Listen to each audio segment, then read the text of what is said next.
Can you see that? Hello? Yes, Prof. Yes, Prof. Okay. Yes.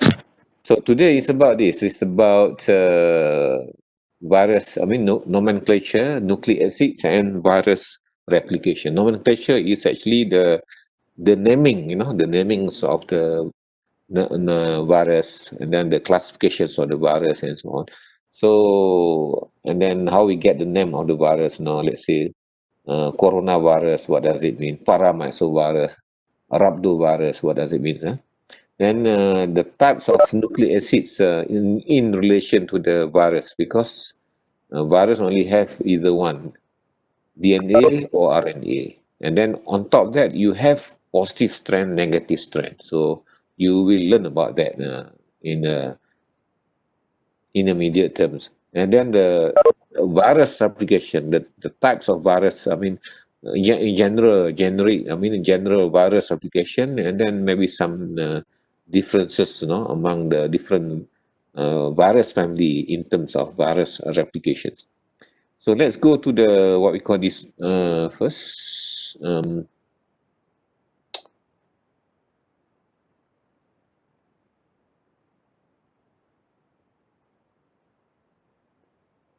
I'm not really an expert to use any. Okay, what is the virus? We're talking about taxonomy here. Nomenclature about taxonomy. So the virus actually we group based on their common physical properties, chemical properties. Okay, and then sometimes based on the location as well, where the origin of virus. So normally virus, the group often have a similar biological properties. So biological properties, chemical properties, okay, physical properties. Biological is actually about the replications, about disease cause, about the virus spread and so on. This is what we call this biological properties. Have you heard about this chikungunya virus? Chikungunya virus? Yes. Yeah. Yes. So what is chikungunya? It's a name of a place in Africa, chikungunya. That's how they got the name. I mean, they give the name of the virus. Nipah virus, Nipah virus from Nipah village in Malacca. So that's how it got them. But this is actually more towards the generic, not the scientific. Okay. Classification, the criteria to do classification actually based on the genome. Is it DNA or RNA? Okay. Then DNA also, you have a single-stranded DNA and double-stranded DNA. Single-stranded is one strand. Double-stranded means that two strands together. Imagine that, DNA just like A, T, C, G, long, I mean, sequence becomes a strand. Then after that, double-stranded, you have a complementary sequence there, so you can have a pairing. So these are what we call two strands. And morphology, last week we talked about the envelope virus and also non-envelope virus. Okay? And capsids. All virus must have capsid, Outside of capsids, you have envelope. So what is the nature of capsid? Capsid actually capsid is the one that come up with the shapes of the what we call this the virus gender. You can see. Last week you're talking about icosahedral, diamond-like shape, filament-like shape or bullet-like shape. Actually, all determined by mostly by capsids. Envelope just follow the shapes of the capsid. And then antigenic properties. In the immunology class, of course, you have learned, you already understand what is antigens, what is antigenicity, what is immunogens, what is immunogenicity. So you know already. Antigenicity is capability of antigen. Immunogen is actually you're talking about capability of the antigen that cause the immune response. So they are interrelated, but they are not the same. We're talking about something similar, but they are not the same. The third one is mechanisms of virus replication. We're talking about molecular aspects or molecular biology aspects of the virus. What kind of mechanism? Intracellular, intranuclear. They use, let's say, secondary, what we call this,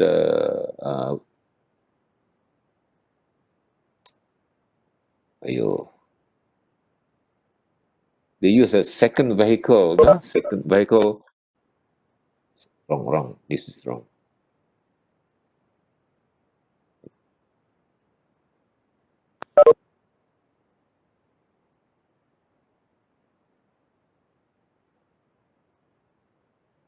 Okay, they use the second vehicle, meaning that, oh my God, what is this?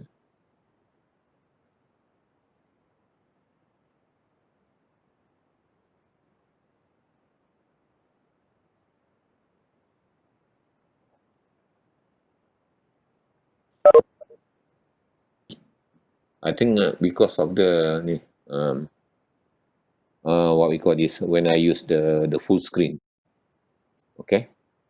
So, molecular biology, because of the use of the intermediates for the what we virus replication. So, replication here means that when you say virus replication, it means that the what formations of new strands of the DNA or RNA, the formations of new strands of the genome. That's what replication referring to. It is not about for synthesis of the viral protein and so on. It's just about the formations of new strands of DNA or RNA. Then homology of genome. Homology means that similarity, in terms of sequence, is it how similar is similar? Let's say ATCGG for one virus, the other one ATCGC. See, you can see the AT start, very similar. After that, they become different already. This is what we call homology. Homology means homolog or the similarity of the nucleic acid sequence here.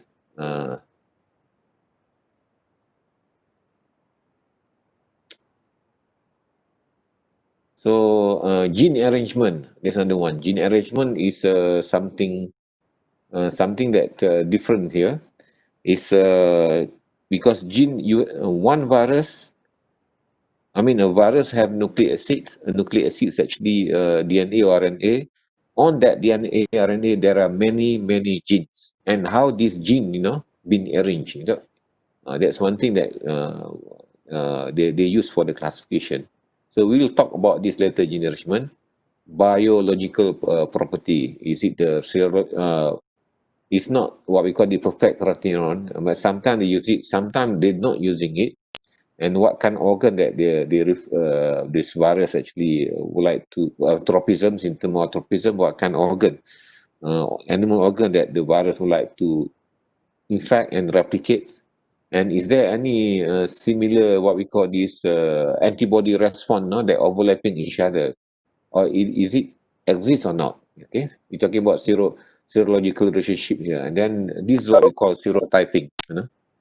And then ICTVM, International Committee of Taxonomy of Virus, is the one that come out with this classification standard. You can refer to the website. You just type ICTVM.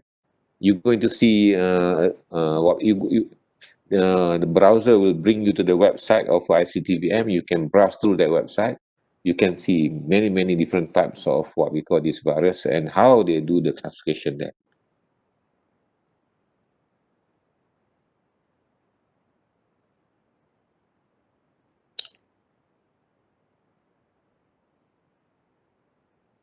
Okay, Latinized nomenclature.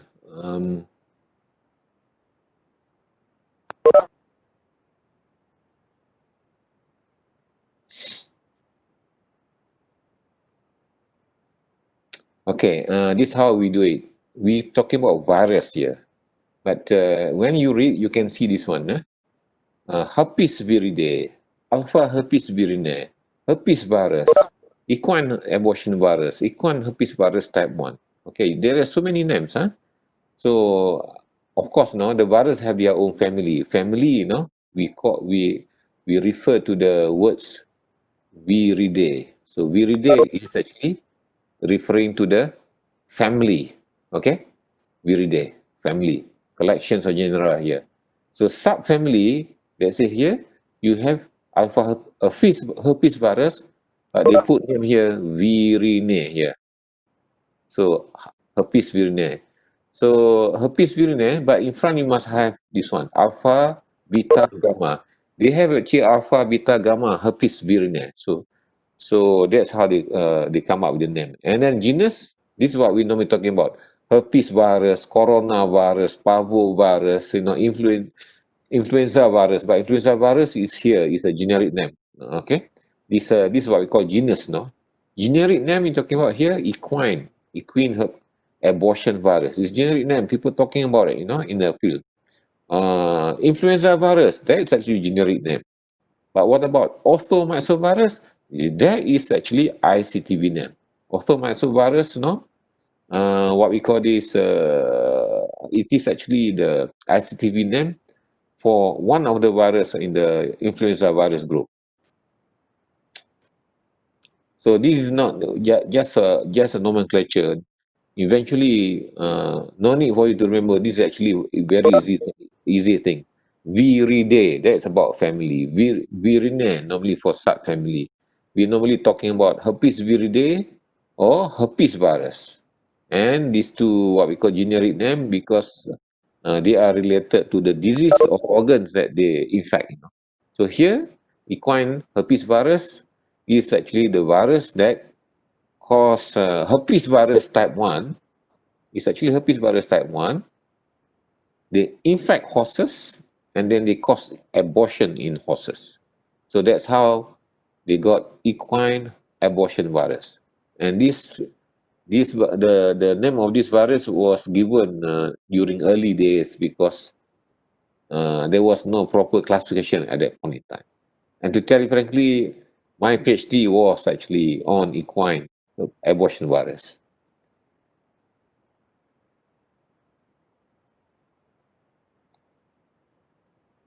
Right. Example of the virus replication here. Example,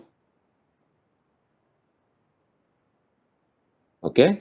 For rhabdovirus, or we call it, what we call this, you know what is a rhabdovirus?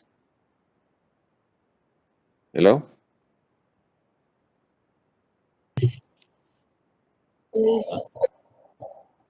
You know that rabbit, the one that cause what we call this, infecting dogs and then causing dogs, what we call this, bite people, and then, in Sarawak, this is what happened in Sarawak for the last 2 years. It's still on there. They call it, this one family, rhabdovirus. Okay, the order mono. You don't need to remember this one, order mono, negavirals. No, no need. Normally, you need to know rhabdoviridae, filoviridae. Philo is stand for filament. So virus in the shapes of, with a filament shape. Okay. Borna viridae. No, sorry, this is not Bona, BIRNA. Okay, sorry, this is actually wrong spelling. Wrong spelling here.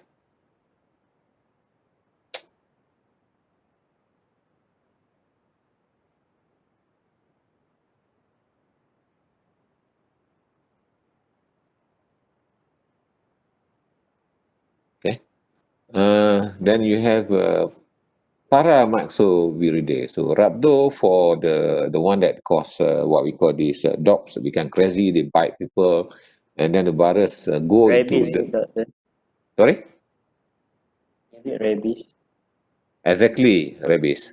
So they can rabies is, that's how, zombies, have you seen, there are lots of zombie movie, right?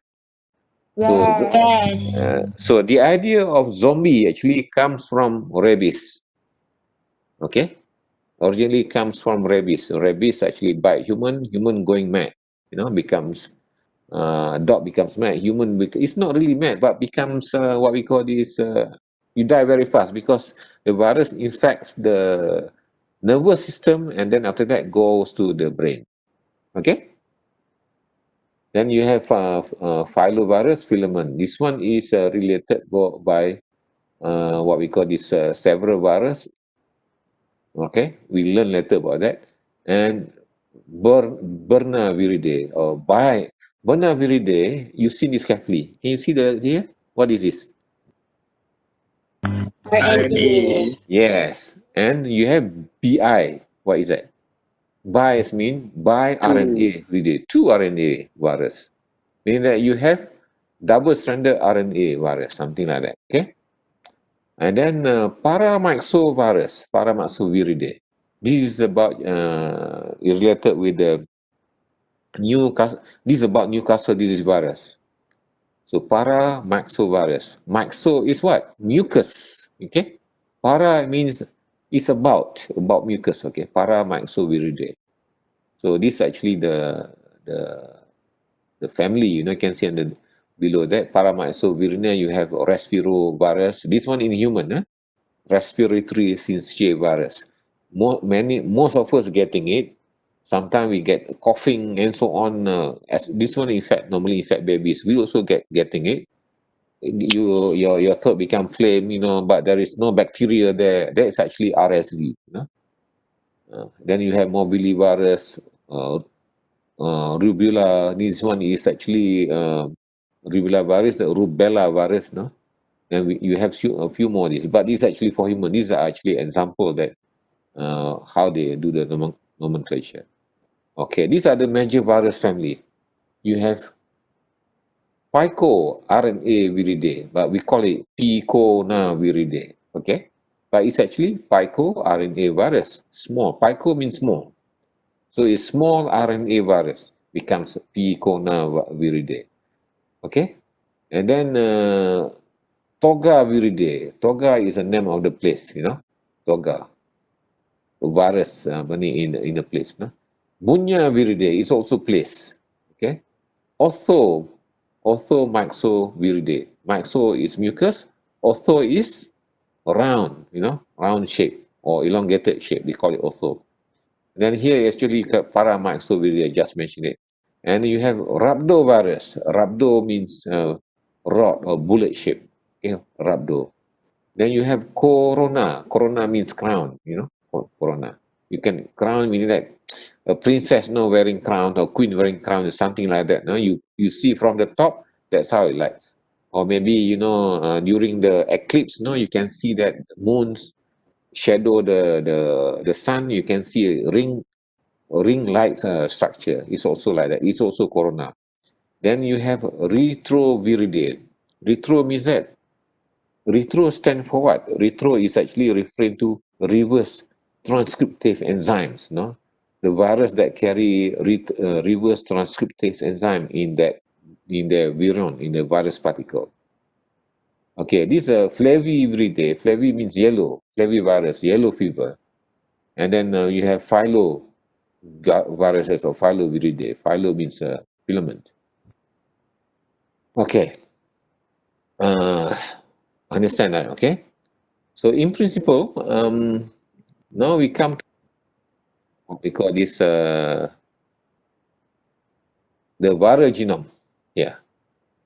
So as what you know, virus may have um, DNA, okay, or RNA only. Either one. Cannot be both. So DNA virus, some of them, they are single-stranded. Yeah. So you see that it's only one side, or double-stranded. Okay, one strand. Then after that, they actually pair with another strand. So like that. Diagrammatically, it's like that. So this is what we call double-stranded. So same thing here with the RNA virus. You also have double-stranded here. You also have single-stranded. Same. Single-stranded RNA virus or double-stranded RNA virus. But they have, okay, single-stranded, okay, is different from single-stranded here, DNA, okay. So single-stranded DNA, yeah, positive strand, they have positive strand. What does positive strand means? Okay. So positive strand means that when, let's say, they come, what we call positive strand, they actually referring to the protein encoding, to encode protein.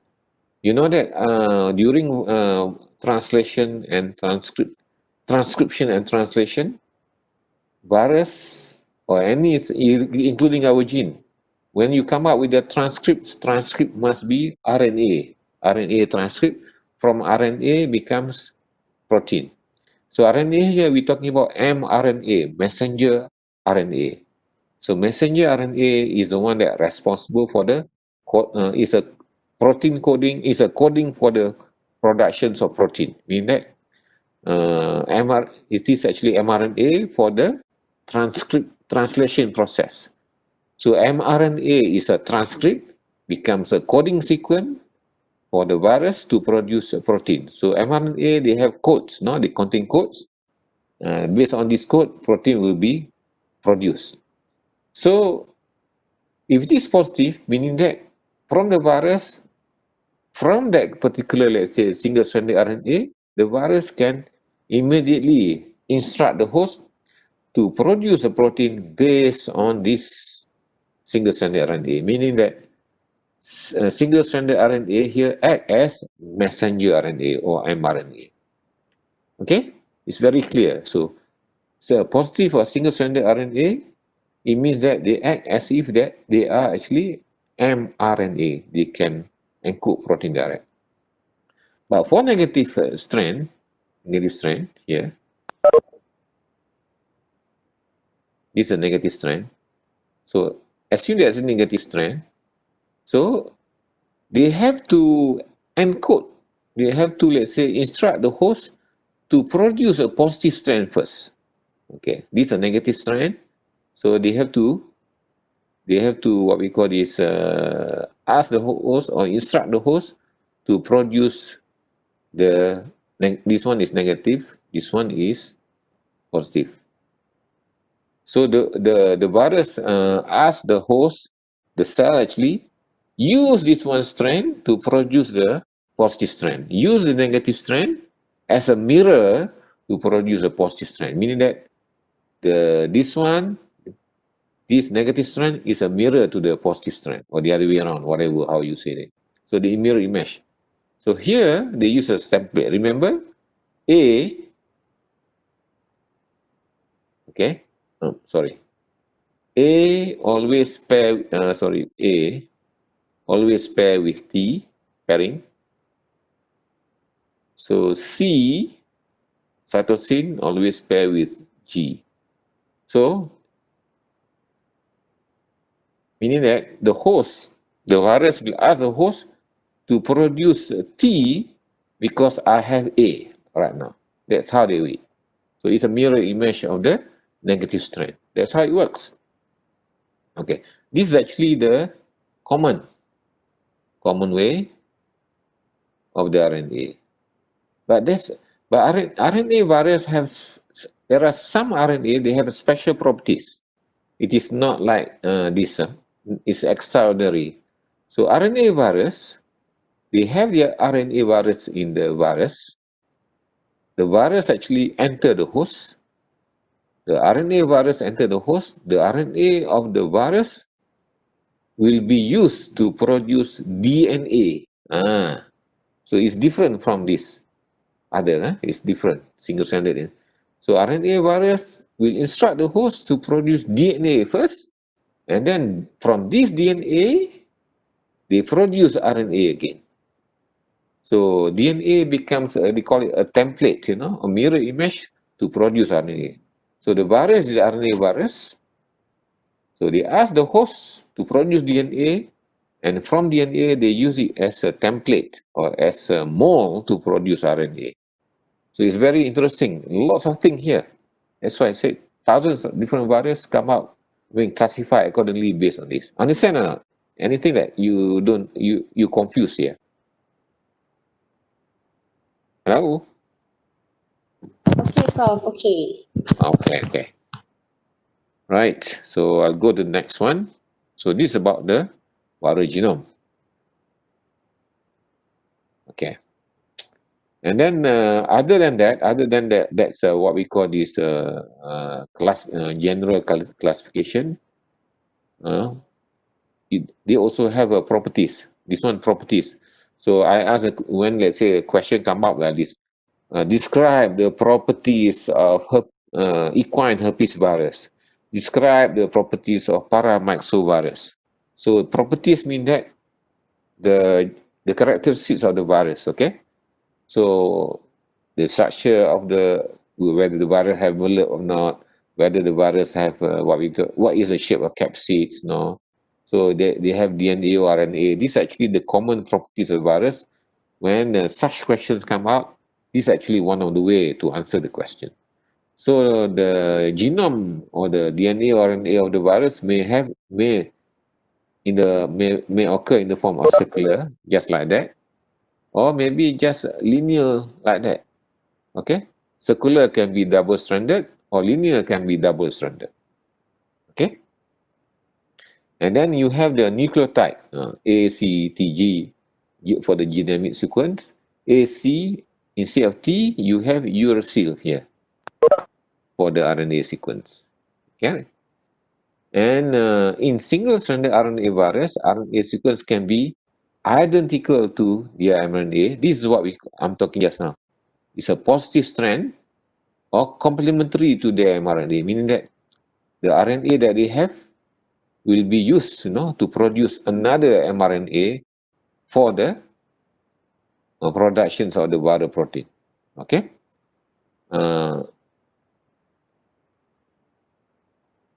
What about here? You have another one here. RNA genome can be segmented. Okay, can be segmented. Just now we have circular, we have linear, and here is actually one single one. Segmented means that you're going to have several strands like that in one virus. These are actually the whole virus. So you have several segments.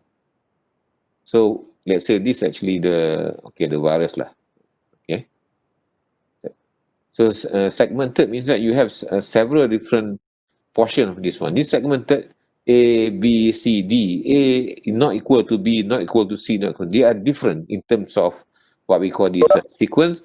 This actually, each segment carry different genes and also carry different genes that for the use of the productions of the viral protein. Different gene, different protein. Okay?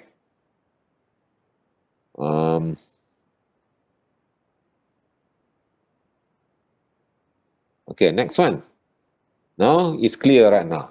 What is single-stranded? Yes, now maybe you a bit blur about what is it about. So now you see single-stranded RNA, single-stranded DNA, okay? Single-stranded, double-stranded DNA, circular form, okay? This one double-stranded DNA, you see, linear. This one is double-stranded, linear form, or they call it straight form, Linear, linear form, straight form. And you have this one, single-stranded, circular. And here you have double-stranded DNA here. Okay? These are actually the same. This one double-stranded RNA, this one double-stranded DNA. So here, this is another thing. So you have a sort of linear, linear double-stranded, but at the end of the strand here, normally this is what we call 5N, 5N, and this one we call it 3N. What does it mean? 5N, 3N. What is 5? Why start with 5 then end up with 3? Okay, and this is how actually we read the sequence. Okay, so 5 here means that if you learn what we call this biochemistry, 5N actually is actually where NH, and a molecule, ammonium and H molecule actually bind to the what we call this bind to the nucleotide. So that's why I said this actually the locations of the molecular location of the one. It is not actually about simply about numbers. So normally that's how we talk about when we talk about how to read the gene actually from 5N to 3N. Oh, what about here? The second strand here. So still actually from 5 here and becomes 3 here. So 5, 3, 5, 3. I mean, you read on your own. So 5 means that is actually a bonding sites of the where actually the two nucleotides link to each other, 5, and end up with, let's say, the other one side, 3. So sometimes we call it 5 terminus, 3 terminus, or 5N or 3N, whatever you call it. So this actually at the end of this one, at the end of the what we call this double strand, some virus have this the link between the first strand and second strand, like this bonding. But they are not common three. This one they are A, T, C, G, G, C, whatever. They always pairing each other here, this region. But here not pairing. Okay. Okay. But some virus normally big virus here, you can see here. At the end of, let's say, 5 termini, there is a protein molecule attached to the DNA. Something here. 5N attached to it. But this one only for the special virus. Not many virus having this kind of characteristic.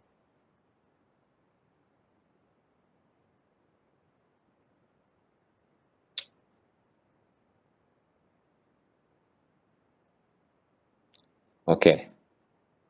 Now I'm going to teach you a bit on molecular, what we call this, biology. You're going to be a molecular biologist now. See, what is a single-stranded RNA? What is the principle behind it? As I mentioned just now, it is divided by two positive and negative sense. Negative RNA, no. So positive sense, you see 5N AUG. AUG RNA must be U, no T. Okay. Then you have GCA, you have CGA. Remember, genetic code in any, let's say, living organism actually only displayed, only represented by these four different codes: ATCG or UCG. It depends of what kind of nucleic acid you're talking about. And then they always read in codon, triplet codon, AUG. You know, AUG will cause the what we call this host cell to produce this protein, methionine, MET, methionine. Okay, and then GCA is actually the host to produce alanine, and CGA arginine.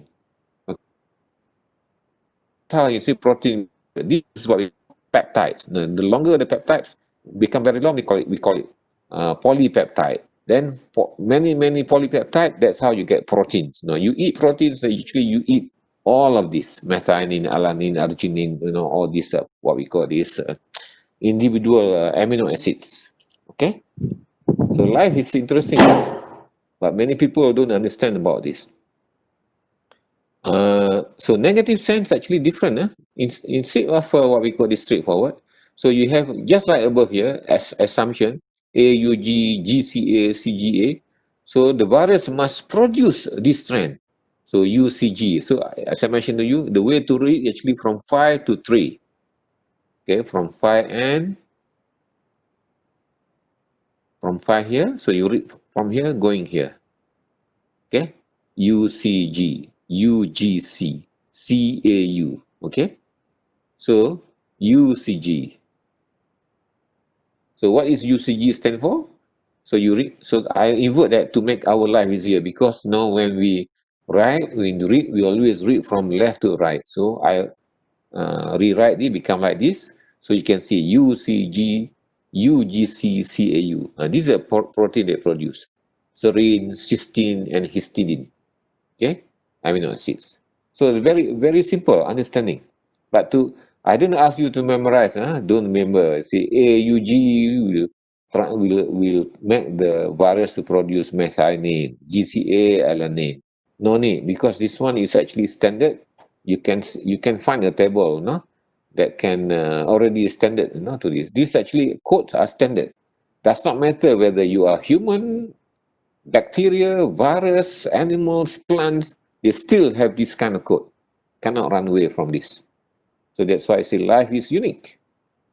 Cannot run. We are from the origins of us, actually from the same thing, Same coding system. Next. Okay. Now we go to the virus of the DNA virus. Okay, DNA virus. Single-stranded. Which virus family have a single-stranded DNA genome? Genomes, what is genome? Genome is the one that when you see thing, when you're born, what is already there. I mean, Viro, it's a complete host. Will have, let's say, DNA coding inside. This is what we call genome. Okay, genome, DNA, so whatever, is similar thing. Here, they have single-stranded DNA genome. What kind of virus or virus family have this? We have this Cercoviridae. Cercoviridae from this word, circular. What kind of virus that under this family? We have porcine circovirus, a small virus that causes disease in pigs. So it's actually been discovered it's in the last 20 years and reclassified several times. In the end, they put it as a porcine circovirus. It's a small virus. Okay, normally single-stranded DNA genome virus, especially the circular one, normally only for the small virus. The next one is, parvo. So parvovirus. So parvovirus is also single-stranded DNA genome. Parvo also means small, okay? Parvo also means small. So you have a canine parvovirus 2. You have feline parvovirus juga. And then you have porcine parvovirus, okay? So canine parvovirus 2. You see, there are several types of parvovirus. 1, 2 maybe. Then you have a feline panleukopenia virus. So this actually, name panleukopenia, this one is actually generic name. It is not scientific name. It's not ICTVM name. So this is actually ICTVM name, but this is generic.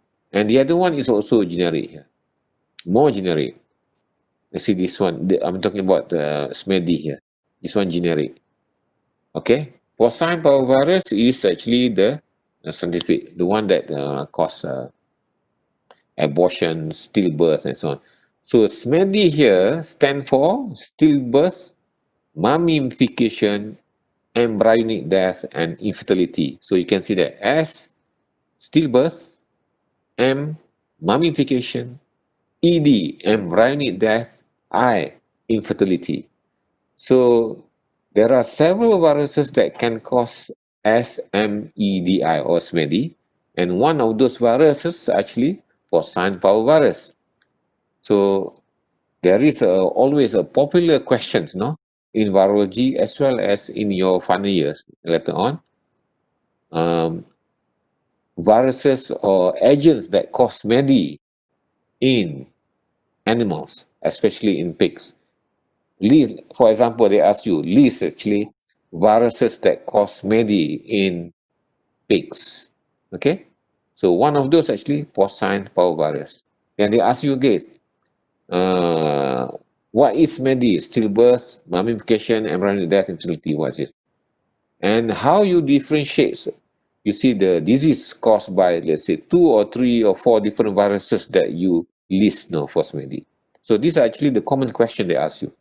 So what is SMEDI? What kind of virus cause SMEDI? How you differentiate between different viruses that cause SMEDI? So differentiate meaning that you have to do diagnosis. So what kind of diagnosis? Is it based on what we call the pathology? Is it based on a lab test? So you need to come out with the answer how to answer that question. But that is not, not now lah. You will discover this one. You will learn. You will see this many back individually when you learn individual virus for different what we call the species or for different disease. So no need to remember to that what we call this age right now, but at least it reminds you what's SMEDI about: stillbirth, mummification, embryonic death, and infertility in animals. Common questions.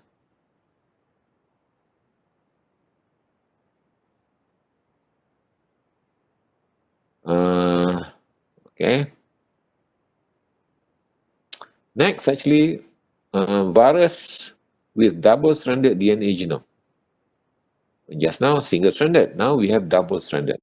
So double-stranded DNA virus normally is bigger, normally than single-stranded, and then they carry more gene. So, for example, here you see that papillomavirus. Okay, papilloma is actually the one that cause problem on your skin. In Malay, they call it ketuat. Okay, papillomavirus is actually from this group, Papovaviridae. Okay. Okay, Papova actually means what we call this combinations of three different group of virus: papilloma, polyoma, variola. Okay, these actually the virus, right? In human. Okay, they is actually but they have in this case now they have a circular double-stranded genome here. So the next one we have adenovirus. Adeno. Adeno means gland, adenovirus. Viruses that infecting gland. Not all viruses from this one infecting gland, but the name they got it because of the early days, they get the virus from the gland, infecting gland. Adenovirus. Adenoma, Adenoma is not virus, but adenoma is actually tumor of the gland in human. So adeno is gland. Herpes viridae. Herpes here. Herpes means creeping, they're crawling here and there, creeps and that calling. That's why we got herpes viridae. We have, this actually one of the biggest virus family.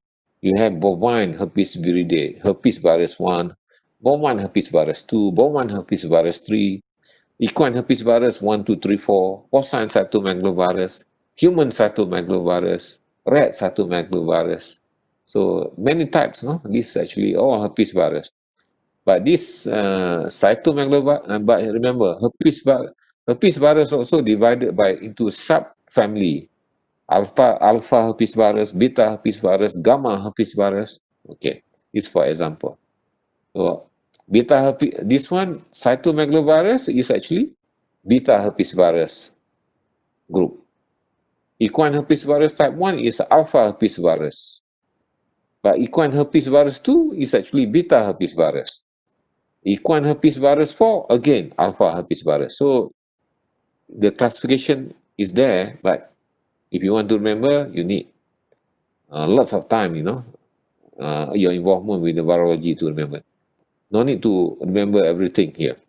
Just wait and go through the process, go to the lectures on individual virus later on. So pox virus, pox viridae, pox, the one that causes pox on your skin.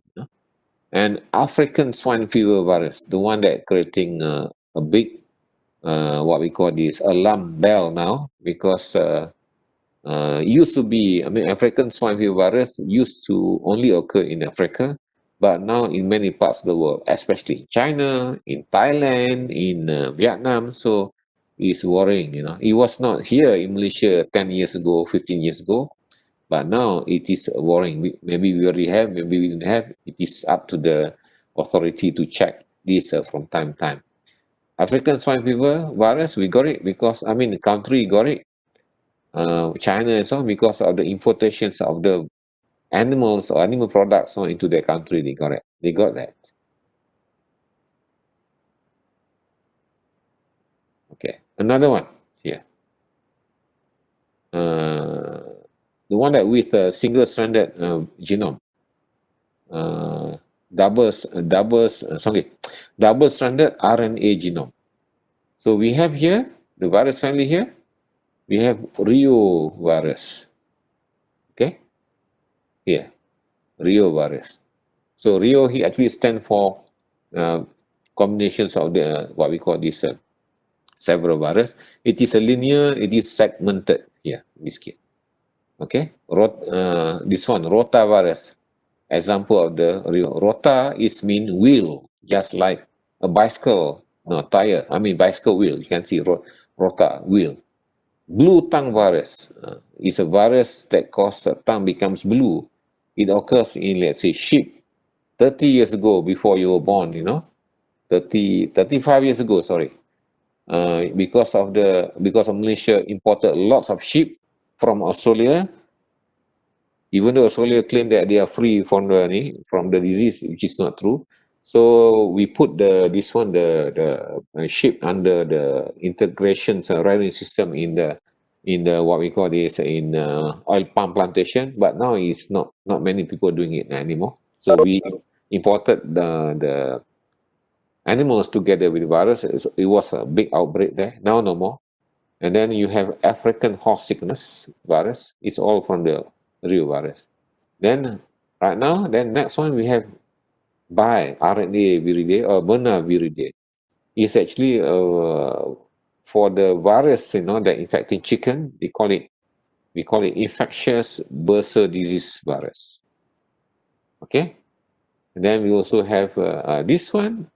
I tell you frankly, you need to remember this one.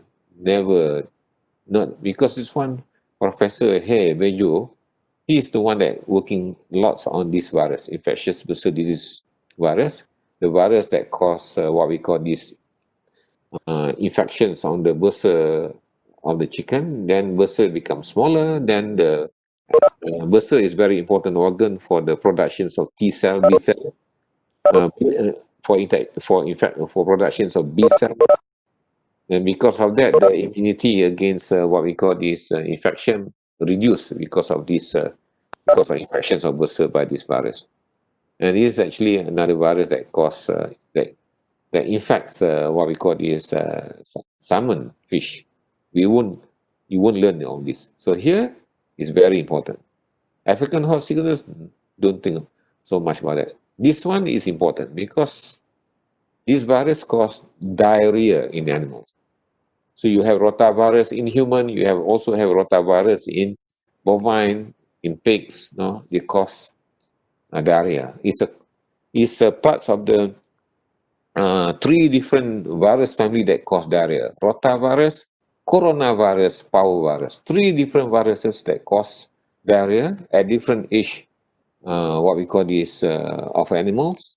So you cannot run away from this rotavirus for diarrhea. Very common questions in the exams.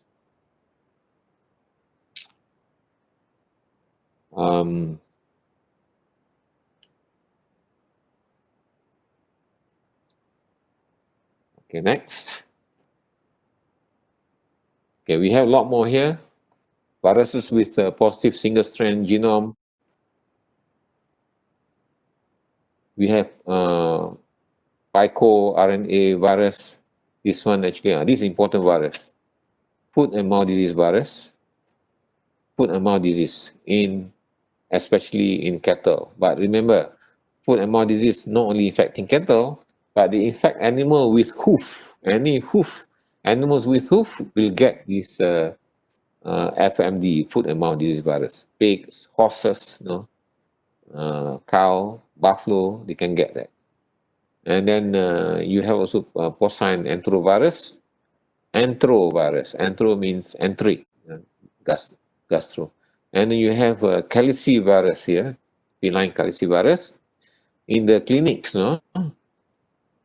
rotation, you will discover this one. They use vaccine normally to vaccinate cats, from calicivirus infection. This is what very popular right now, coronavirus right now. And you have also arteryvirus, the virus that causes arthritis in equine arteryvirus. It's inflammations of the artery. Then yellow fever virus or flavivirus, okay? Flavivirus here. Don't worry, this one is human. We don't need to know about this, but at least you know. But here is another common question, BVD, bovine viral diarrhea virus. It's very versatile. And then when they produce vaccine, they really worry this virus may contaminate their vaccine. Any vaccine, does not matter, chicken vaccine, cow vaccine, porcine virus vaccine, they are afraid of the contaminations of BVD in the what we call this in the during cultivations of the virus for production of vaccine. And you have a Toga virus, econ encephalitis virus. This is actually very bad virus, and also it's transmissible to human, can cause problems in human, can cause mortality in human.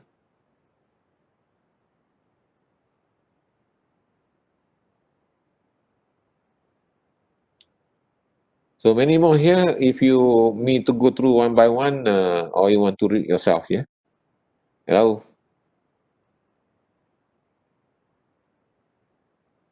hello. Yes, Prof. Oh, I thought I lost you all. So okay, here briefly you have orthomyxovirus. It's about influenza virus. You have paramyxovirus. It's about the virus, important virus here. Paramyxovirus, talking about this one, canine distemper virus. This is actually very common questions in clinics, because they always compare this canine distemper virus and rabies virus, because sometimes it may look similar at clinical level, but not as bad as what we call the rabies. So canine distemper virus is a paramyxovirus, rabies virus is a rhabdovirus. Here, okay, you have rabies virus, rhabdovirus here, and then you have vesicular stomatitis virus. This is actually in cattle, and this is what we call filament virus, filovirus, Ebola virus. So Ebola virus, those people that actually handling monkeys, no, infect human, also infect monkeys. These are actually the thing that you need to check this one. And then you also have Bunya viride, Bunya virus, Hantan virus. Okay, Hantan virus, this is actually important it's very important virus to armies. US actually very particular about this virus. They check, because their army always get infected because they go to jungles and so on previously.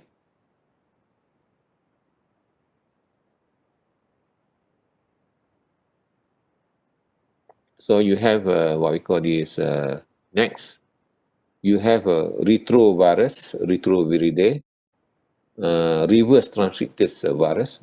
So you know this human is related with last time retrovirus related to HIV, but now they already reclassify HIV into lentivirus, a subset of retrovirus.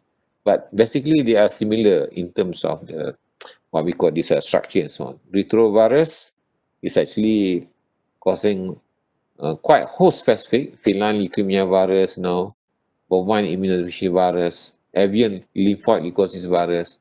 This is actually a retrovirus group. And you also have hepatnaviridae. Hepa is liver, then you have DNA here. The HEPA, DNA, viridae.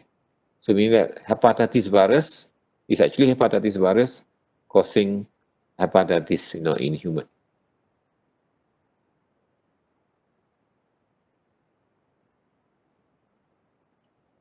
Next, okay. What is a reverse transcriptase? So reverse transcriptase actually is an enzyme that replicates, DNA from RNA. So they use RNA as a template, and then RNA as a template. Then from RNA, that's how from RNA they produce mirror image, and then they produce the DNA. So to do this, you need to have reverse transcriptive, an enzyme. So in what we call this, in COVID-19 lab test, they need to use this enzyme because COVID-19 is RNA virus. When they do PCR, they have to do reverse transcriptase first before they do PCR, because PCR only works on DNA. So if it is DNA virus, easy for you to run PCR straight away. No need reverse transcriptase. But if it is RNA virus, must use reverse transcriptase first to produce DNA, and then from there you do PCR. Okay. So positive RNA virus such as HIV, they use something to replicate the genome to DNA. Then this DNA actually integrated into the host cell chromosomes. They integrate, they become part of the host cell. So when the, let's say, cells replicate, they also together with the cell replicates. But what we call this no complete virus particle they may produce. And if the host cell actually produce protein, so the viral protein will be produced by the host cell. So that's how it works. So different virus, different way of doing things. They are smart from our point of view. So, okay, when it comes to virology virus, you're always talking about serotypes. Even though bacteriology also they're talking about serotypes. Can be serotype A, serotype B, like say FMD, food and mouth disease virus. What kind of serotype we have? Asiatic, A, O, C, B, and so on. Okay, so for example, it's not necessarily like that, but this actually. So what is serotype? Serotype is actually occur based on the lab test that we use. We take the serum from animals, then we take, let's say, virus from different places.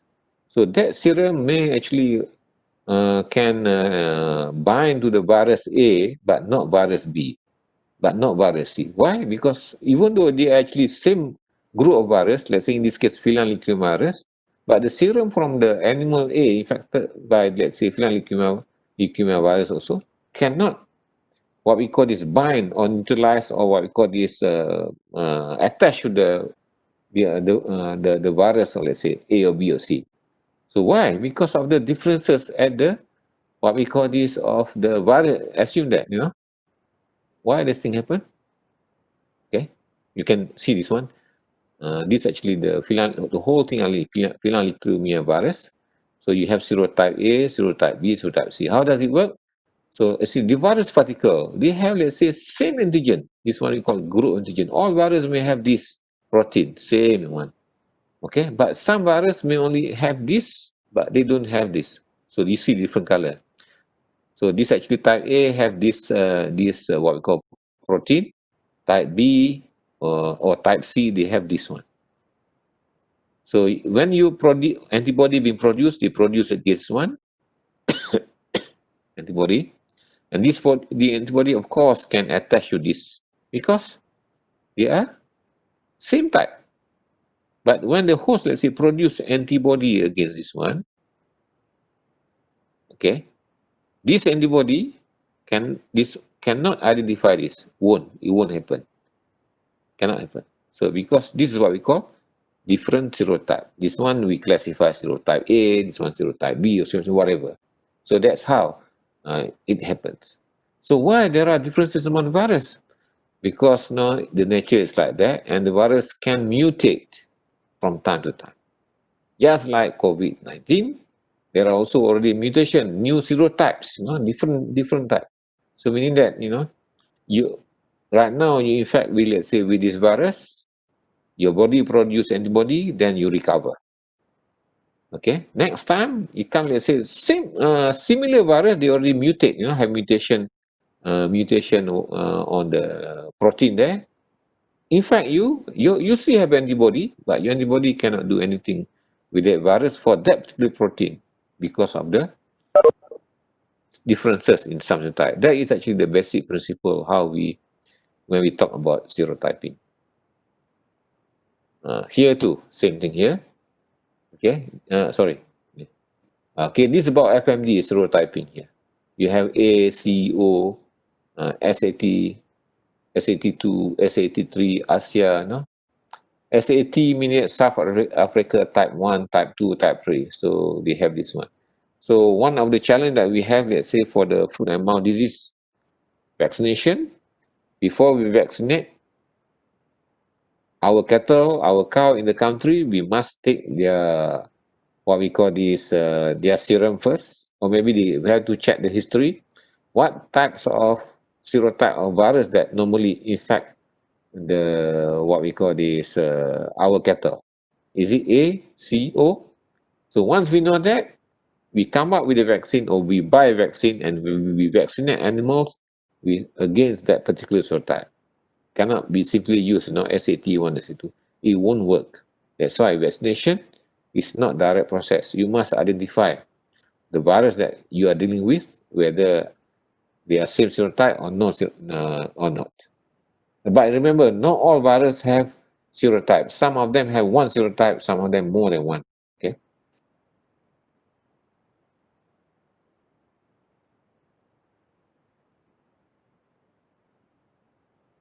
Okay, influenza virus. This is actually the interesting thing that you should observe. Same principle here. So if you have, let's say, same principle here, you can see that common here, they are same. All different serotype, H1, H2, H3, they are same. Okay? But here, they are different from here, they are different from here. So these are actually three different serotypes. So if you vaccinate, let's say, animal with this serotype, doesn't mean that you have protection against the other two, even though you have this one. Because maybe this protein here, one you see here, is actually is an important protein where if the host produce antibody against it, the host will be protected against virus infection. That's how it works. So that's why you see we come out with this nomenclature. H1N1, H5N1, 5 virus, because H1N1 is different from H5N1, even they are include virus, but antibody against H1 cannot prevent and cannot protect or cannot neutralize H5. So that's how it works. Even though they have N1 and 1, but H5 and H1, they are two different proteins. The antibody cannot cross against H1, cannot cross react with the cross react or cross protect with H5. Okay, understood. That's about the general replication. I'm going very slow, What, 22 slides for 1 hour? Any question here? Prof, Ah, Prof, I have like a confirmation regarding the reverse transcriptase and also negative strand okay. itu kan. Hmm. So basically the concept is the same, but okay, correct me if I'm wrong lah. Yeah. So but negative single strand RNA, it does not encode mRNA. It's like a mirror to the mRNA kan. Yes. So kalau reverse transcriptase, the RNA is used to encode DNA. Yeah, reverse transcriptase here, still RNA to produce DNA. Okay? So reverse transcriptase, it is an enzyme, will use, let's say, RNA to make a mirror image, to produce DNA. So it's actually in a literally. It is not direct when it comes to process. So literally, you need reverse transcriptive enzyme to produce DNA based on RNA as a mole. Okay? RNA is as a template. Understand? Okay, understood. Yeah. So Okay, RNA becomes a mole. Yeah. We call it template. That is the right way. RNA yes, template. template. Okay, thank you so much, Prof. Okay. All right, now we go to life cycle of virus infection. This is, for example, in this case, we use HIV. Why we use HIV? Because it's very common. You can read in the literature about this HIV. This is actually very interesting. If you understand this, you will understand lots of things. So you have, let's say, virus particle here. Change the color here. So you have virus particle here. Okay. And then virus actually infect human, go into the host, go into blood circulation, and the virus found the right cells. So this virus must attach to the cell first. This actually the square here is actually the cell. If the virus cannot attach to the cell, then the virus cannot infect the cell. That is the first step. If you can, as soon as you would like to enter a room, you have a door, right? If your hand cannot, let's say, your hand, your body, anything cannot touch that door, you can never open the door. You need to hold the knob, first. You twist it for you to enter, for you to penetrate, the room. Okay, so that is as simple as that. So it's virus like that must attach to the cell first. That's what we call attachment. This one. So first step is attachment, virus attachment. So where the virus attached? It depends on the virus. So in this case, let's say HIV, human immunodeficiency virus, will attach to they call it one protein. We call it CD4. If you learn immunology, you know what CD4 is about. CD4 is actually a cluster of differentiation 4. That is what it's. But just remember, CD4 is a protein that occur on the what? T cells. A type of T cell in human. So it is actually T helper cell. It's from group T helper cell. T helper cell, on the surface of the T helper cell, they have a CD4 protein, and the HIV must attach to this CD4 protein. Once they attach, then the next one is penetration. They have to go in. So once they attach, they fuse, the envelope of this one, they will fuse, become part of the host, what we call this cell membrane. Then after that, inside here, the content inside here will go inside here. Okay, will go in. So the content inside here is actually capsid or nucleocapsid together with RNA. So they go inside here. This is what we call penetration. So once the goal is penetration, so there is another one. The next step is actually the release of the RNA or DNA into the cell or in the cytoplasm. Okay, they release, the virus must release. They must remove capsid. Capsid will be removed. Then now RNA will come out. How capsid will be removed? Inside the cell there are many enzymes. So this enzyme will digest the capsid.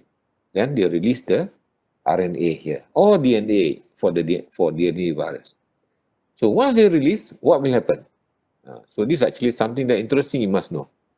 This is actually general. Once they release with the RNA, so they in case of, let's say, the HIV, the virus is RNA virus. So immediately the virus use RNA, the virus use a reverse what we call transcription enzyme to produce DNA. So this DNA will be produced more and more, okay? Becomes what we call this linear, become more linear. There are lots of process here inside the nucleus and so on. So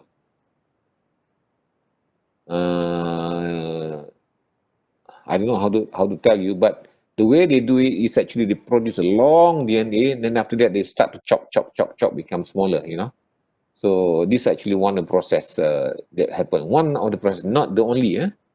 So similarly, this is actually inside the same cell, You're going to see that from there, from the DNA here, one side they're going to produce new RNA here. We call it genomic RNA. So here DNA, right? So DNA will be used again to produce RNA, and the other side actually to produce protein. So this is actually protein. So here is actually transcription. Here actually to produce RNA. So from here, they will assemble together. See, assemble together. Yeah, assemble is a word lah. Assemble, and then there is a process of maturation. Maturation is process of adding many things into the protein, maybe glycosylation, adding sugars and so on. And then from there you have, let's say, capsid with what we call this with the nucleic acids. Slowly they go there. From there they becomes going out, to acquire what we call this envelope. Then here becomes what we call this full virus particle. The process of, let's say, capsid here going out, budding out, they call it budding out through the cell membrane. Okay, we call it budding out here. We call it envelopment. The process of getting enveloped, we call it envelopment. So how to the virus getting the envelope protein actually from the budding out of the infected cell. So the infected cell actually, even though you think that the virus will take the what we call this plasma membrane becomes a part of the envelope, but this actually cell membrane already contain viral protein, no more normal like the normal cell. They are different already. They are foreigner to the cell actually. They are already infected, they are foreigner to the body. And that's how, once they are foreigner, this cell will be attacked by the immune system.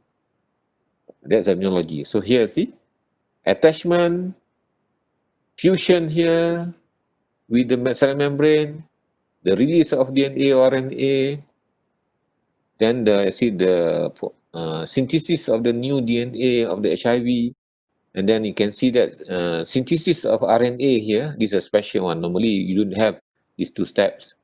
So synthesis of, let's say, DNA or RNA, and at the same time, synthesis of protein here, okay, transcription, translation here. Then after that, they pack together, just like a factory, assembly together, and in the end, they budding out to get the, what we call this envelope, and then after that, release into the outside of the cell. And this here, in this case, virus being released by the cell through the budding process. There are some virus, no, bad virus, not smart virus. They don't bud out, but they destroy the cell, they lyse the cell die. So that's a bad virus and not good for them. In this case, no, the virus can use the cell to replicate many cycles, not only once.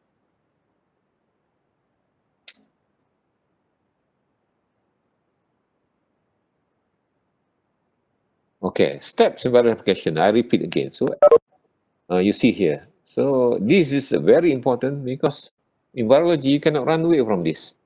Common questions in terms of virus replication, but they apply by using different virus.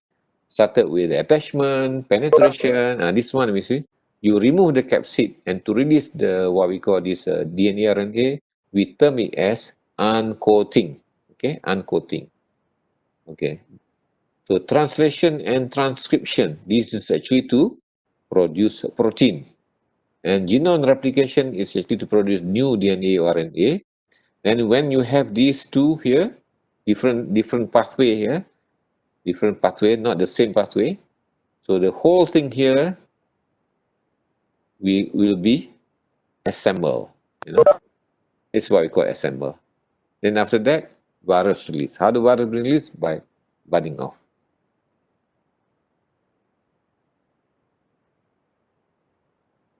Clear, right? So, okay, now I already explained that one. This is actually another example. Steps, huh? You can see this actually.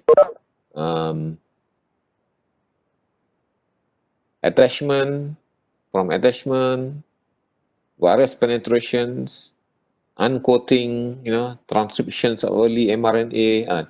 Okay, this is something. Sometimes you have, this under terminology, you have early gene, you have late gene. This one does not matter. Still, actually different step. Still mRNA anyway. Early translation of early protein. Normally early protein actually they always related with the non-structural protein. They are related with the enzymes because a virus need this non-structural protein or enzyme to produce late protein, meaning that to produce structural protein.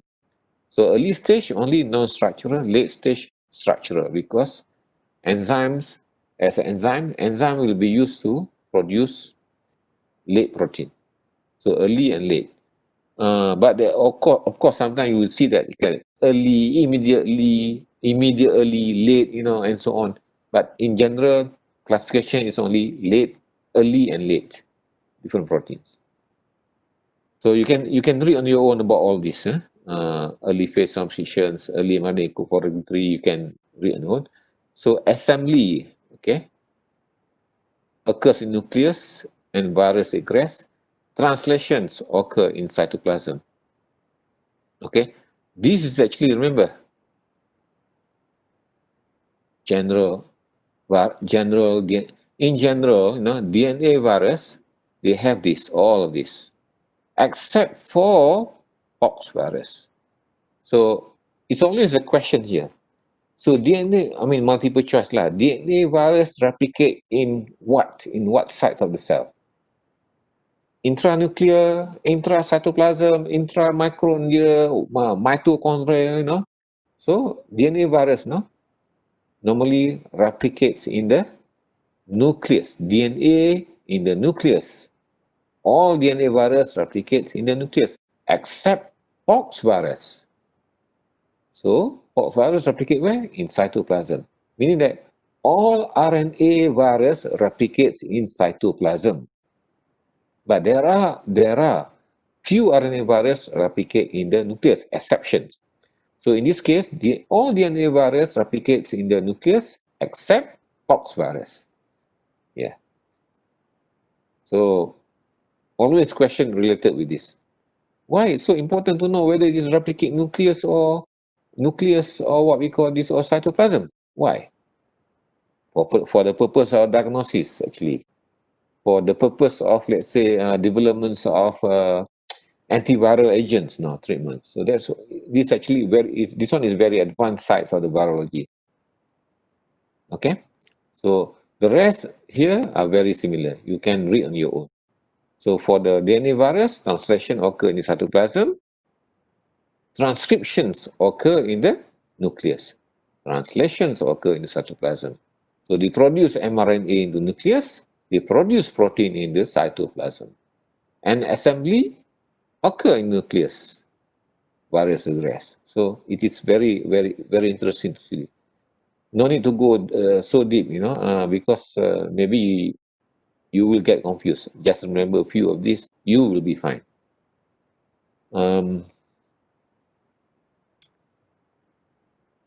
Okay.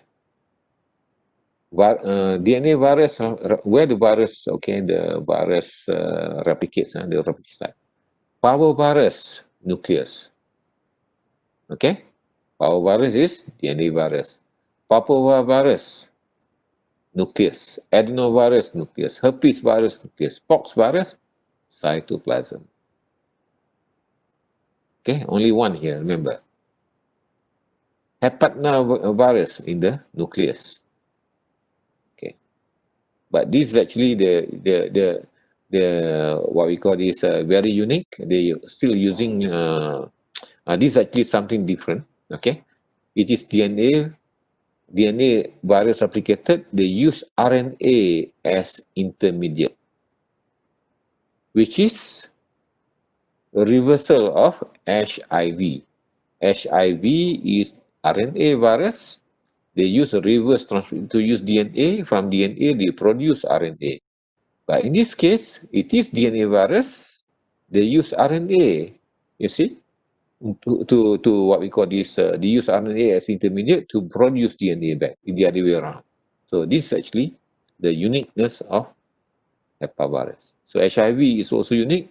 Hepatnavirus also unique. This is actually the mirror. It works the other way around of the virus.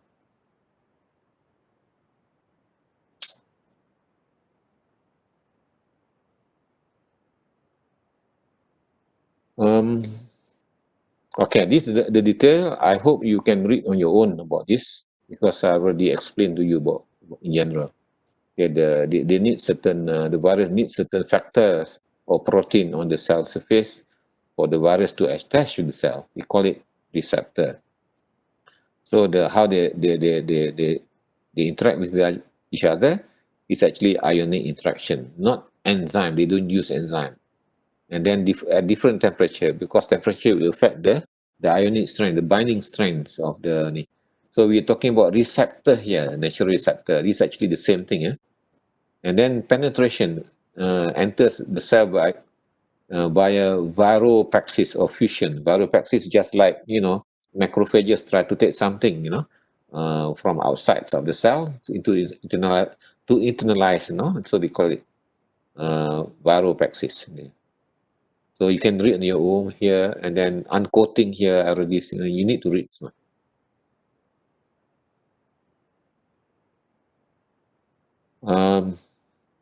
Next, okay. This is actually to show you how things work. So you can see this one. So this is actually Yes. the real photo of electron microscope. You see the virus on the cell surface. You see going inside here. It's a different section of the cell. Okay, Toga virus entering the cell via what we call this viropraxis. This actually cell membrane. So virus will go into that. This is what we call internalizations of the virus particles.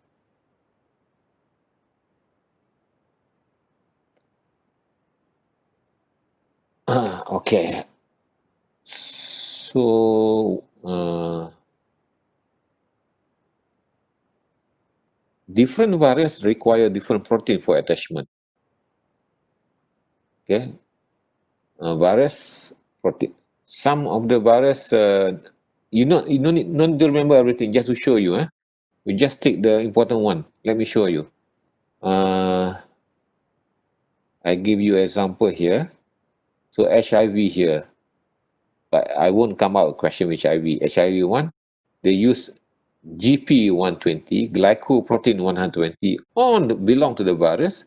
They interact with this one, with the CD4 protein on the T cell. Okay, that's one example. I give you another example here. VP7, VP4, virion polypeptide 4 on the rotavirus is a name of protein. Nothing's fancy about this one. They bind to the sialic acid glycoprotein on the cell surface in the stomach. That's how the virus can enter the cell and replicates. And then flu virus, HA, hema-agglutinin, H and N, but in this case H, will bind to the sialic glycoprotein on the cell. This one normally in the respiratory tract. So that's how you need. This is what, if you want to remember, this is all you need to remember. No need to see. This one is too much for you. So this 1 and 2 is enough. So each virus requires special protein for them to attach and to penetrate the host cells. So this is just a repetition. You can read on your own. These are some differences, in terms of how the virus penetrate. In this case, is adenovirus, which is different from HIV, different from HIV virus. Okay, this is actually a beautiful photo to show that, you see, how the virus, this is actually being, how the penetration occur. Okay, virus particle with envelope.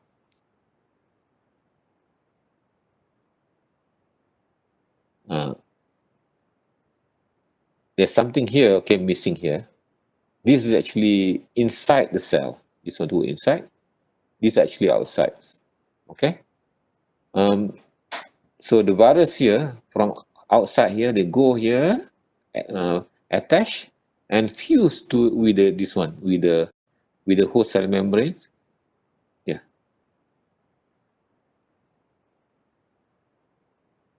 And become like this. Sorry, this is actually, this is about penetration. Penetration, yes.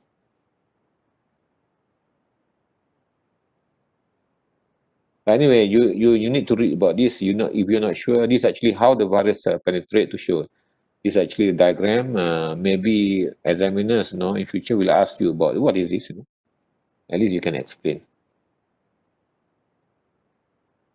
Okay, that's all about virus replication. The rest actually a lot. Then you can read on your own about positive strand, negative strand retrovirus, and then how, let's say, the virus get capsid, they call it encapsidations. Capsid protein self-assemble virus and whatever. And how the virus get the envelope. We call it envelopment. You can read on your own. You don't understand, you ask me about this.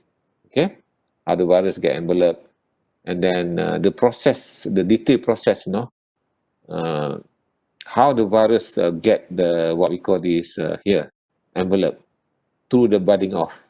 Okay, sorry, it's actually through the envelopment by the budding from the plasma membrane. You can see this one.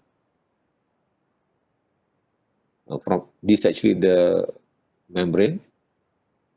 Actually, the diagram should be the other way around, but it's okay membrane. So this here the virus will go up here, become like this, and in the end they acquire the whole thing. This is just a sort of a cartoon to show you how the virus, what we call this, get the envelope. This is actually a repetitions of many things that I already explained before.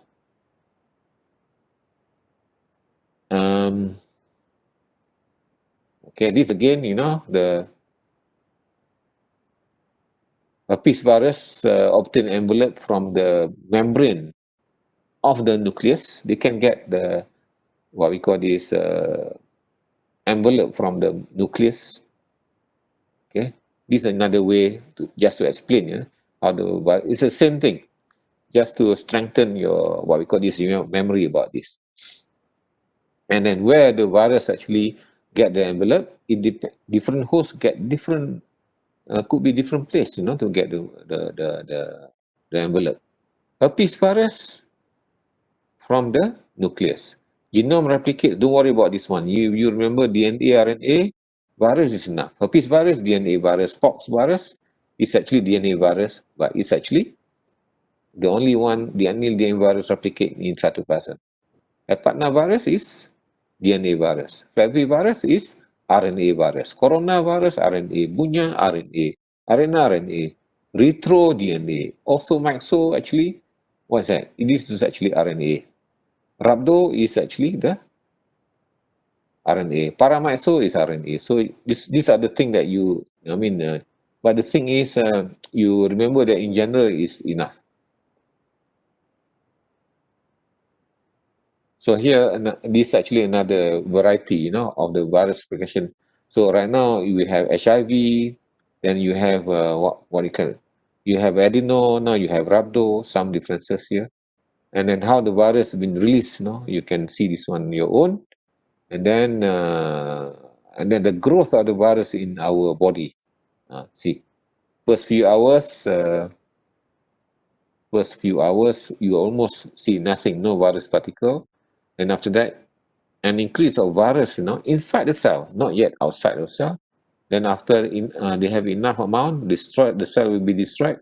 That's how you can see the cell-free virus, meaning that's virus outside of the cell. Okay, any question there? It's very slow. I'll keep repeating about the same thing. At least you can remember that. Hopefully you remember that forever.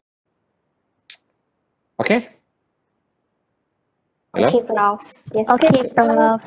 Okay. Okay, what I need is actually give me 10 minutes. I come back in 10 minutes, then we'll continue. Okay? Okay, Prof. Okay, right. Okay. Okay, thanks. Bye.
Hello? Hi, Prof. Hello? Hello, Prof. Hello, Prof. Everyone? Hello, Prof. Hello. We try to finish it within about half an hour or 40 minutes. Okay? Sure, Prof. Not finish, but I don't think I can finish it all. We can carry on later on. Okay, I would like to continue with this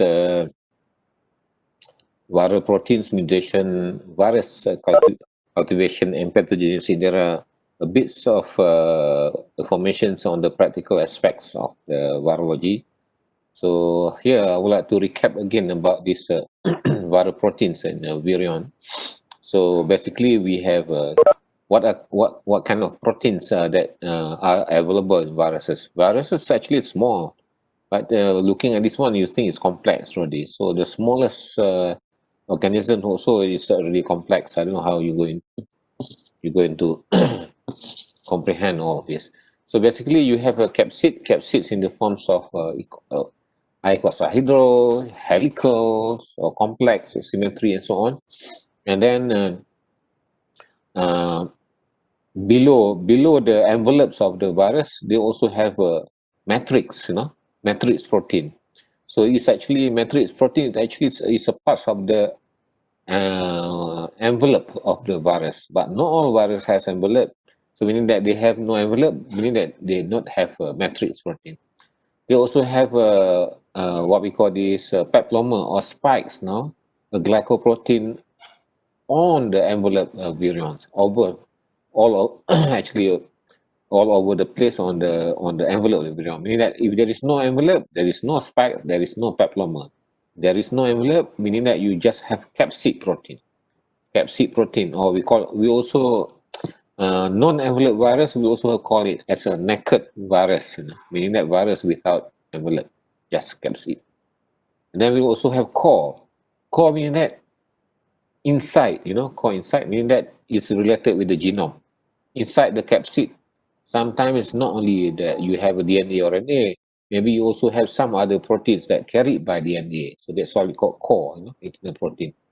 And then some viruses carry enzymes. Some of the virus carry enzymes. Um, some of the virus actually carry enzyme inside, such as what we call this um, retrovirus, now carrying the reverse of transcriptase enzyme. At the beginning of their virus genome replication, they use the enzyme to convert what we call this DNA to what we RNA. Then you also have adenovirus. They have a structure on the surface, like spikes, but they are not spikes. They are just fiber. So spikes normally have a protein that responsible for the attachment and also responsible for the immunology, for the immune response. No, but fiber normally they carry different kinds of function. And then they also have a special here M2 channel protein actually on the what we call this in the virus for specific virus. In this case, also mysovirus type A, meaning that influenza virus type A. And then for big virus like herpes virus, the space between capsids and envelope, you can imagine, sometimes they have protein. In this case, we call it tegumen protein. It's a protein that been used to regulate the virus replication. And this tegumen protein, normally they are non-structural in nature. And sometimes, big virus, no, they also carry ribosome acquired from the host, but it is not the function of this one. It is actually so far nobody knows, but so far they couldn't find any specific function related with the ribosome. And this is actually the ribosome, you can find it in the RNA virus from the family of arenaviridae. This is actually summary in general what the kinds of viral protein that you have in the in the virion. So we have structural protein, we have non-structural in principle. So what are the what functions of the non-structural proteins?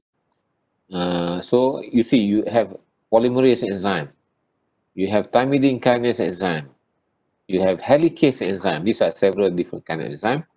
So the polymerase enzyme, you have DNA, RNA polymerase. Actually, to produce as many RNA or DNA as possible for the virus. Thymidine kinase also thymidine kinase. It is an enzyme related with the one of the nucleotides, ATCG. T is thymidine. So this is actually enzyme related with this one. Some of the virus actually require thymidine kinase for their replication, otherwise it won't work. Helicase actually is an enzyme for the formations of helix, no, inside related with the DNA. And then RNA polymerase, you have DNA binding protein maintains and so on. This one too much, for you to remember. Don't remember all this. Just for your ears only, eyes only. So basically, what I want you to know is this DNA polymerase, polymerase enzyme, and then structure protein that actually inhibit the host. So what kind of the protein? Maybe in general, some of the protein encoded by the virus can inhibit host. In what way? So that the host actually won't produce protein for their own cells. Meaning that invade cell, they won't allow cell to produce protein in ordinary way. The virus will instruct the host cell to produce proteins mainly for the virus replication. And also virus, sometimes they bring together the protein that can inhibit host immune response. So they block major histocompatibility complex, they block antigen processing pathway. They interfere with the CD4 molecule. CD4 molecule and HIV. CD4 actually very important for the T cell be stimulated. If you block CD4, the T helper cell will be suppressed. That's what it is. So sometimes because of the killing of macrophages, the function of macrophages to kill, no more killing. There are lots of things. I mean, different type of viral protein can do to the what we call this host immune response. And non-structural protein also are responsible for the transformation, meaning that cell become normal, could be tumor, could become cancerous. So you see many retrovirus here, for example, encodes, oncogene. C, just remember O and C. O and C meaning oncogene. Onco means that tumor, okay? And they may carry gene that can cause tumor. So some of the DNA, what we call this DNA tumor virus, oncoprotein also block tumor suppressor. Because in many cases, in human or even animals, we have a gene that block the tumor being developed. So there are some virus that can come infect this one and then unblock the suppressor, so the tumor cell can grow. So this is actually the case in terms of papilloma virus infection individual. Okay, next is about there is topic about this. You need to know genetic modifications of the viruses. So I already finished about the rates of the viruses in general, the replication and so on. And going into the topics about the genetic modifications of viruses, how the what we call this DNA coding or RNA coding, genome coding of the virus can be modified, either naturally or either artificially or man-made.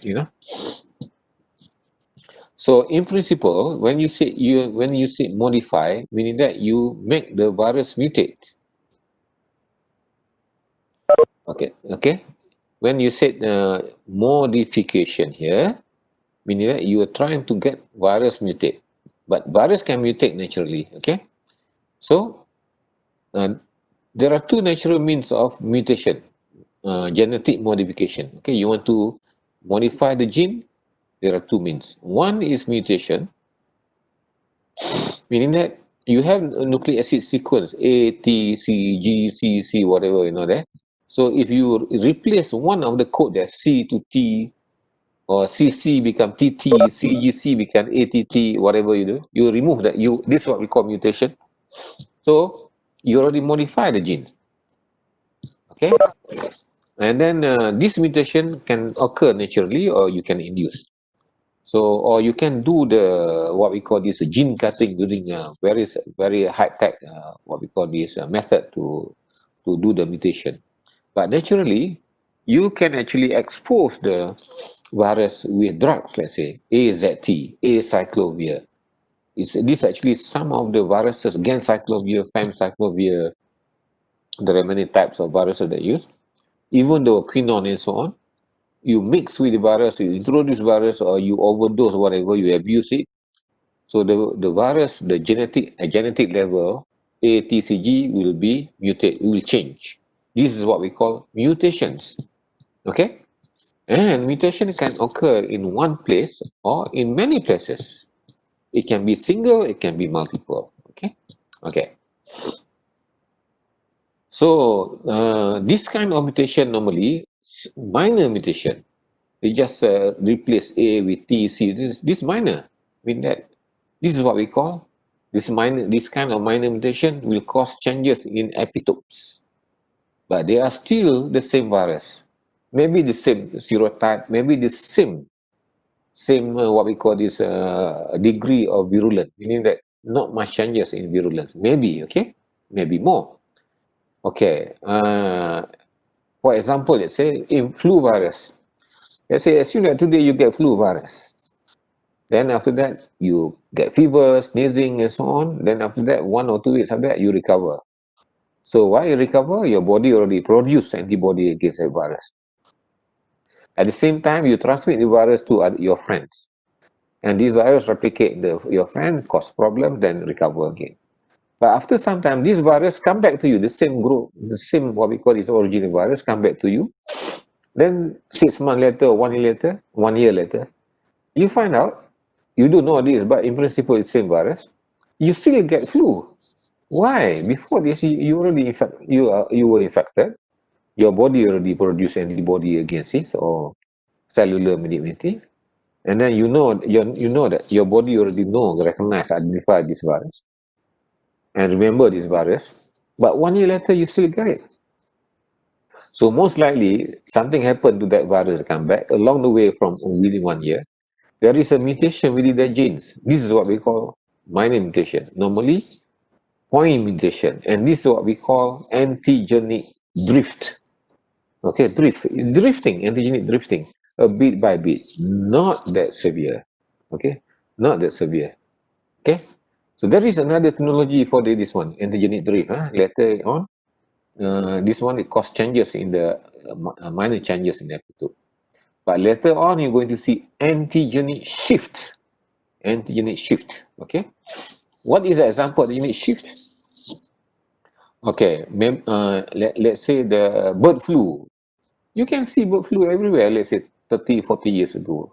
Suddenly, how come bird flu becomes very virulent and can cause a disease in human? Last time it's not. It doesn't cause disease in human. So this kind of, let's say, differences may be normally because of the antigenic shift. Antigenic shift, meaning that shift, meaning that a big change. Okay, a big change. We call it antigenic shift. You will see this up. You will see after this slide about antigenic shift. Now, antigenic drift is minor change. Antigenic shift is a big change, and it occurs in the environment naturally because of interactions of the among different type of virus, and then you get measure what called the changes in terms of the protein virus. No?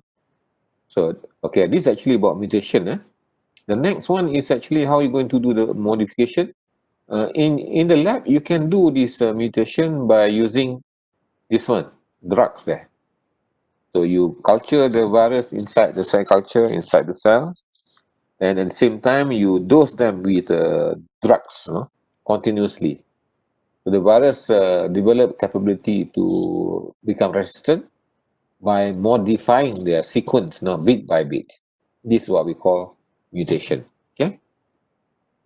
The next one, you can do the gene recombination, different mechanisms. So here actually, RNA virus, DNA virus, in principle, let's say you have long, let's say the strand there. So you chop here, this part, this section, and you replace with a new strand going inside here. This is what we call recombinant. You recombine with a new strand, different strand of the, what we call this new gene. Okay, you chop and then you put something new here. Yeah, so like you become like that. You ligate, become new strand. So this one may be a virus, similar virus from different animals, from different species and so on. So this is what we call recombinant. So here, if there is a technology for that, we are in the lab, we study this, we call it genetic recombinant technology. You can do this on your own in the lab. So you can cut gene from here and put in between in the virus. Or you can do so many things. So if you, let's say, know the technology, maybe you are one of the dangerous people that can modify the gene and then can produce a very virulent virus or bacteria and then to come up with a weapon of mass destruction, WMD. So that's why Americans really afraid of what we call this Middle East at one time, because they're afraid of these people using this technology to come up with a new virus. And in fact, they accuse that COVID actually a result of the experiment to produce this kind of virus. So there are two types here. They have intramolecular here, DNA virus through this one, break, and then ligate. But here, let's say bird flu is different. Okay, bird flu is actually, remember when I mentioned about this, one virus here, there are many segments, 1, 2, 3, 4, whatever. Okay. Another virus here, maybe swine flu. Okay, swine flu, this is real. Huh? You have their own genes here, different color here. Okay. So this is actually swine, this is actually from bird. So they co-infect together in one cell. One cell they co-infect together. They are together to produce a hybrid virus. They have this, and then they have the a segment from, let's say, from here. So they have this have this. This is what we call also we call a recombination, but in the forms of reassortment. So this is actually how bird flu become very virulent, because it's combinations of this virus from bird and also from pig. Okay, to make things worse, this from pig here maybe originally also have human virus inside here. So human virus married with pig virus, and then come bird flu, then you come out with that one. So things become complicated, and then that's how you get, let's say, keep having a new virus because of the reassortment. You reassort, you rearrange back the different gene segment into a virus, then you have a completely new virus. And because of this new virus, we are not familiar with this kind of virus. Our body immune system is not ready for that kind of virus. So that when they replicate, our body cannot control them. That's how it works. Okay. Okay.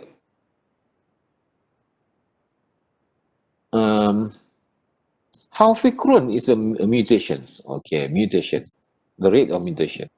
So we are worried about this, no? How frequent? So every, let's say, a billion gene, maybe in the case of DNA virus, there's some changes, no? It's 10 to the 5 of the 10 to the 5 to the 8. 10 to 8 to 10 per nucleotide incorporated gene in this one. This actually chances actually about about a billion, but virus no, it can be produced in billion too. So the rate of mutation in RNA virus is much higher than DNA virus. That's why you see that for the last many outbreaks, what kind of virus are you talking about? DNA virus or RNA virus? Whether it is SARS, whether it is what we call this SARS, DNA, COVID, or whether it is bird flu, these are actually all actually RNA viruses. So RNA viruses mutation rate is much higher than DNA virus. So DNA virus is quite stable, less mutation. RNA virus, high mutation is very high. So what is the importance of mutation? Natural mutation, of course, is not good because it can cause disease. Our body will get infected, our system. But at lab level, at research level, they are useful. They are useful. You can create mutation. Mutation meaning that the mutation that you can create in the lab. So for what? For vaccine production, you see, for the what we call this this one especially for vaccine production. And mutation also will also change the virulence of the virus. From virulent become less virulent. Instead of less virulent become virulent. Can be for vaccine purposes, of course, you want the virus become less virulent, but they can replicate. Okay. And then another thing is you need to study. They can become resistant to antiviral drugs. So if it is this one, you have to change the drugs, no? And then experimentally, we use this one to understand the individual gene function because we cannot see the gene function. We cannot see the genes, too small. How do we know gene A, gene B responsible for this to block the cell to cause all sorts of things? So the way is actually doing mutation. We silence the gene, meaning that we create the mutant where that gene is not more active, then we'll see what will happen to the host. So experimentally is very, very important for us to move forward for science. Example of mutation, they call it temperature sensitive mutation here. Meaning that the virus you grow actually can only be grown at certain temperature. Beyond that, they cannot function. See? Temperature sensitive, not temperature resistant. Meaning that how you see there are some viruses you actually you grow in the cell in the lab. After some time you do something there so that they can only survive and replicate at the temperature of, let's say, 37 degrees Celsius or 38. If let's say temperature go beyond 38 or 39, they cannot replicate. So this is what we call why they cannot replicate. They still alive, survive, but they cannot replicate because there is a mutation occurred. But let's see, for the virus, actually, for the normal virus from the field, maybe they already die at that temperature. They already destroyed.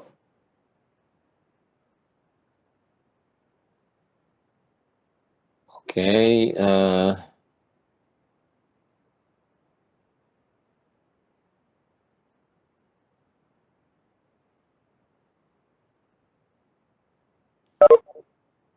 Okay. What is recombination? I already explained to you roughly about just now.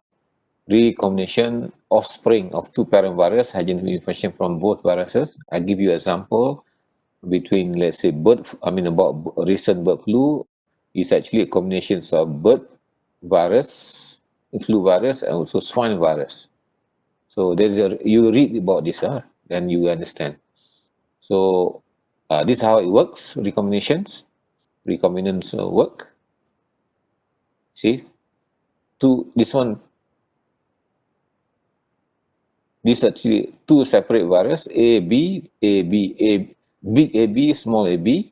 So they married together, they change this portion. This is what we call recombination. DNA break molecule, and then this one, they acquire this capability, this one. This will become completely new virus.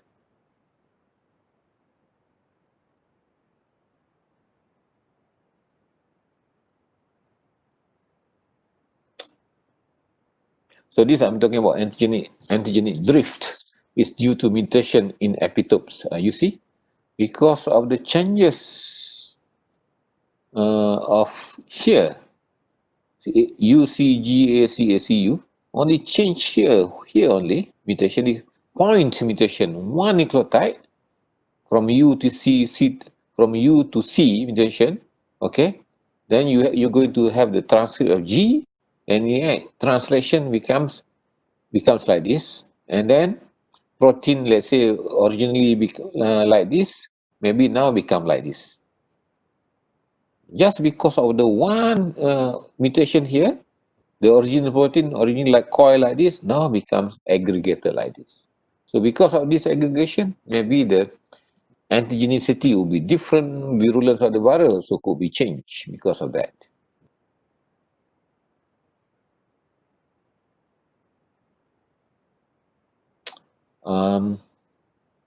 Okay, this is actually another interesting things to show you. HA protein of influenza virus. Okay. All right. This is very interesting. Okay. The whole thing is the virus. It's actually this actually the envelope, virus envelope here. So here actually there are spike protein. So spike protein here in this case actually HA protein of influenza, hemagglutinin. That's the name of the word, hemagglutinin. Okay. So this is actually very important protein for the what we call this to produce antibody against the virus, and this antibody against this protein will block the virus from entering the cells. Assume that let's say you change, let's say and then there are several places here actually for the virus to attach to the antibody. You have, let's say, C, this one, epitope A, B, C, D here. Okay, this one, encoded by certain gene inside. If you change this one configuration, this shape, the antibody that produced against this one, no more, cannot bind this one, and then the new virus form, and that's how you will get the epidemic of the flu virus due to the antigenic drift here.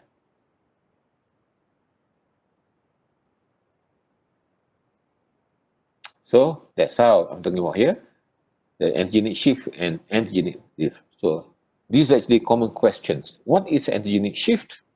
What is antigenic drift? Antigenic drift is actually result of point mutation. Simple one or one amino acids or two amino acid changes in the gene. But antigenic shift, and then this normally, as a result, you will get an outbreak from time to time. But if it is a big shift, big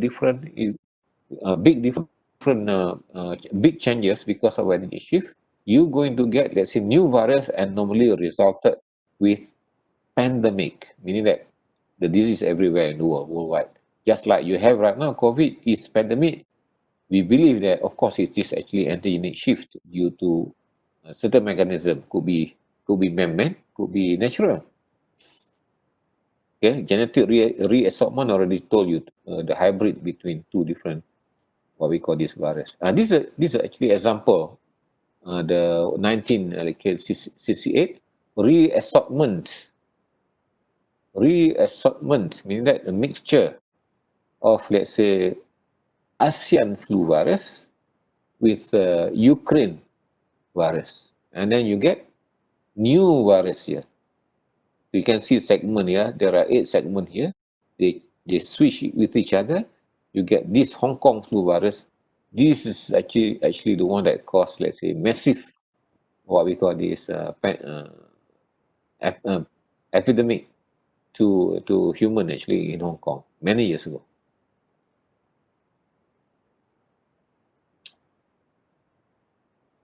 So any question there? Hello? No, Prof. Or you all sleeping already? No, Prof. So here there are a few questions here. I put it there. Maybe you can do it yourself. What is mutation? What is different between antigenic shift and antigenic drift? What are the importance of the mutation? in terms of implementation in our life. Okay, so you need to know about this. You know, to remember shift and drift is very simple. Drifting is just like a ship drifting bit by bit. Shift is about continental drift. Suddenly shake and it causes an earthquake. That is actually because of the continental drift, you know. So you can remember that. Okay. I think I better stop there. So I can continue this one again in next lecture lah. Is it okay? Yes, Prof. Yes. Yeah, Yes, is it? Prof. Could be too much for you, and then you can go home and relax and read about this, make some references. So how's your immunology class? Okay, already. So far, it's good, Prof. Okay, Prof. Okay, because sometimes I need to mention that so that I don't have to repeat whatever you learn from the immunology class. Mhm. Okay, any questions? No. No. Anyone? None from me, Prof. Okay, so I hope it's not that too heavy. So I need to stop. Maybe too many for you. Then I'll see you on Wednesday at 10. Okay? Yes, Prof. Thank you, Okay. Prof. Thank you so much, Okay. Prof. Thank you very much. Bye-bye. Thank you, Bye-bye. Prof. Bye.